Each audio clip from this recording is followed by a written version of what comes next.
Hello, everybody. Average Gamer here. Welcome to another episode of Supreme Ruler Ultimate as China. So I'm going to change up these episodes a little bit because they are kind of getting a little boring. I'm not going to do a full, 20-minute video like I've been doing over the last little while with these guys. I'm pretty much going to leave it at about maybe 10, 15 minutes ish. Mainly because all I'm doing is playing with the economy in this playthrough, and that's just about it for the next little bit at least. And then later on, maybe increase the length of said videos. Speaking of which, now that it's midnight, I am going to be starting up a third Supreme Ruler series. It's going to be all about role playing, basically playing as per the guidelines of the game, right? So we're actually going to play as a leader, wanting to stay in power, but also be like the best. So it's going to be all role playing. So this one is all about the economy and basically min-maxing on the economy. The 6th Sudan episode is all about war. The third one is going to be all about role playing. It's going to be pure playing within the rules, only go into wars if forced to, if an ally's attacked, things like that, or something we want to specifically go after somebody. Actually, it's more of a diplomacy game is what it's going to end up being. It's going to be all about playing the diplomacy game, getting people to like you, doing a lot of trade, sales, things like that. So we have the 3 different game types, and then I'm going to have a 4th series probably starting later on. Don't exactly know when that'll happen, but that will be all about role-playing and playing as a specific country, and that's it. Right? That's going to be the whole thing. Role-playing, take everything we learned from all the other gameplays, put them all together, and do that. With that in mind, that game will also be about score, about all the scores, so we got to pay attention to that. In the meantime, let's look at the scores, shall we? Total score. Right now in the lead is New Zealand with 166,000 points for the total score. We're sitting at 79,000. Fuck New Zealand. For diplomatic score, it's still New Zealand at number 1. We're at 52,000. They're at 128,000. Fuck them. Economic score, we're at 39,000. It's now the Congo is the head scoring country with 290,000. Technology, we're getting up there. We're 6th. But number 1 is the United States at 27,000. And approval score, we are at 26,000. So we're not even close. But Switzerland is the top country. Last but not least, military score, we're at 120. And Comoros, I don't even know what country that is. I have never heard of Comoros. Okay. They're in the lead with 129,000. Hold on.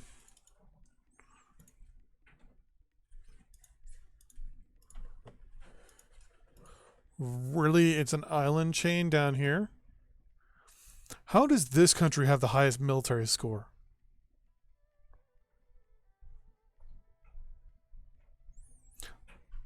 So, score in this game, I've never understood how it works, to be 100% honest with you. No clue. But we're going to look at all the other stuff. So, latest poll results, poll rankings, no big deal here, but blah, blah, blah. Largest country in the world is us at 29 million, then it's Argentina at 9 million, then it's Canada at 8.8, then the US at 8.7. Should be bigger difference between these two, but apparently not. Overall military information here. So we have destroyed 14,000 units. It's quite a lot.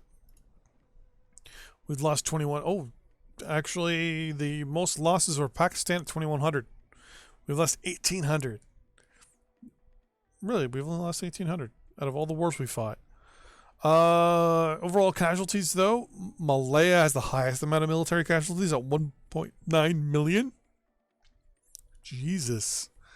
They have lost a lot of troops. We've lost almost 1 million. which is no big deal to us. And then here's some important stuff. So first off, domestic approval. We're sitting at 29%. So we're actually the 6th highest country when it comes to domestic approval rating. And we're going up, which is pretty good. Overall military approval, we're at 84%. A lot of countries are at 100.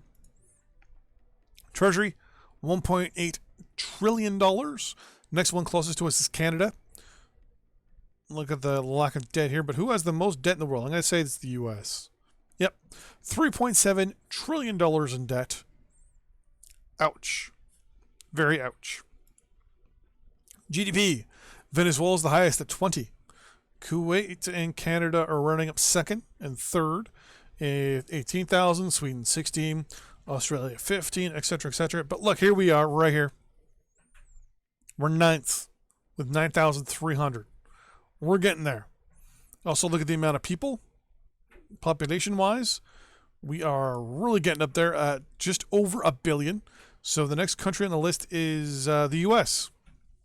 at 600 million. India at 400 million. Initially, they were what? They were paired off with us at around 700 million. Not anymore. So far, so good. Our GDP is good, but our inflation is probably really horrible. I'm going to hover over it and try not to cry. 12.5% inflation. I'm just going to unpause that. So, in the meantime, our inflation is still going to keep going up because we are doing a lot of building. We're building military units. We're building aircraft. No warships, but we are building missiles. Speaking of which... Oh, we have nothing to deploy as of this moment. We have our launch artillery there.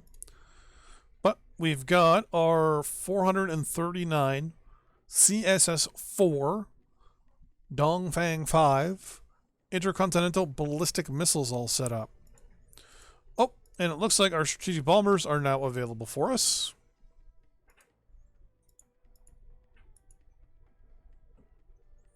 Perfect. These Crusaders and Flankers can carry the 100-ton nuclear bombs. We're not going to deploy them, though. But we are going to use these submarines here. These escort ships can fire off the the Dongfang 5s if they wanted to, but we're not going to arm them with nuclear weapons. I just don't feel comfortable with cruisers and destroyers with nuclear weapons on them. That just feels and looks weird. Panther. So all you guys are going to go to that military base there. Someone wants to buy coal, industrial goods, and more industrial goods. So yeah, the plan for the next little bit is just to do videos around, I don't know, 10, 15. Probably going to go for 15 minutes and overall look at things. Right now, the whole plan is just to keep getting this GDP up. Just keep going, keep going. And then once it gets high enough, we'll then compete and fight to get our inflation down. Yeah, to be honest with you, that's all we're going to be doing really for the next little bit. Right now, wait a second. Oh, okay. I clicked there and I realized that like these were puppets. They're actually British puppets.